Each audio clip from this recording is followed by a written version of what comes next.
Hi, third grade. Ready for chapter 29 of James and the Giant Peach. If you remember at the end of chapter 28, they were trying to get away from the Cloudmen again. The rainbow ended up falling, the broken rainbow, and one of the Cloudmen just dumped purple paint all over poor Centipede, and it's hardening. But of course, Earthworm reminded him that he could still move his mouth. I thought that was pretty witty. Chapter 29. It seemed like a long time before the seagulls were able to pull the peach away from that horrible rainbow cloud. But they managed it at last. And then everyone gathered around the wretched centipede and began arguing about the best way to get rid of the paint from his body.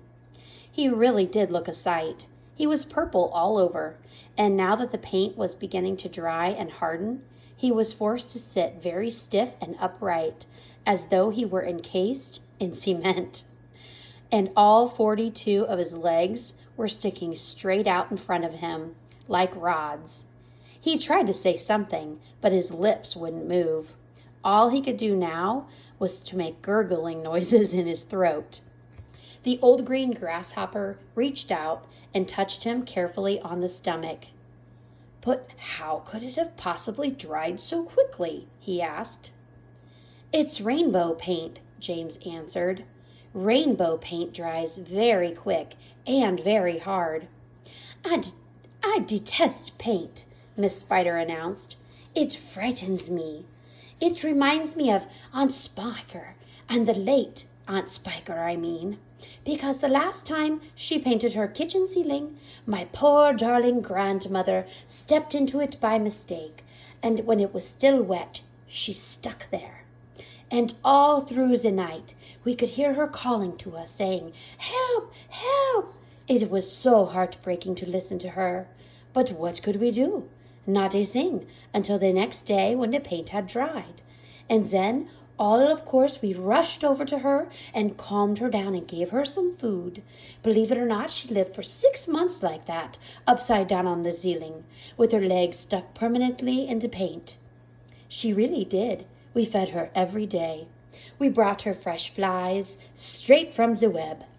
But then, on the 26th of April last, Aunt Sponge, the late Aunt Sponge, I mean, happened to glance up at the ceiling and spotted her.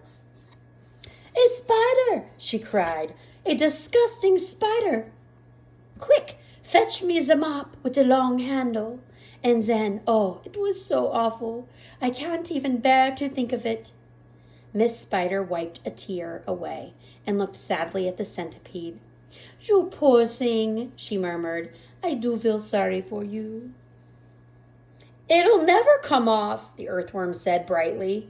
"Our centipede will never move again. He will turn into a statue, and we shall be able to put him in the middle of the lawn with a bird bath on top of his head." "We could try peeling him like a banana," the old green grasshopper suggested. "Or rubbing him with sandpaper," said the ladybug. "Now, if he would just stick out his tongue," the earthworm said, smiling for perhaps the first time in his life. "If he would stick it out really far, then we could catch a hold of it and just start pulling. And if we pull hard enough, we could turn him inside out and he would have a whole new skin." There was a pause while the others considered this interesting proposal.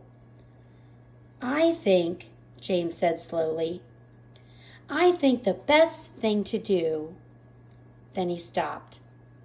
"What was that?" he asked quickly. "I heard a voice. I heard someone shouting." Who do you think it is? More Cloudmen? A ship? We'll have to wait and see for chapter 30.